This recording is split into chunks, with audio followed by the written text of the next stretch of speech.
Rolling with Impress computers, and today we're going to be discussing the latest E580 laptop from Lenovo.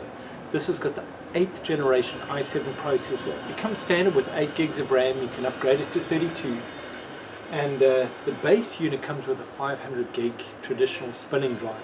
We've upgraded it to the NVMe drive. Now, from your traditional drive you get solid state. From solid state they brought out the M2s, and then the next generation is the NVMe.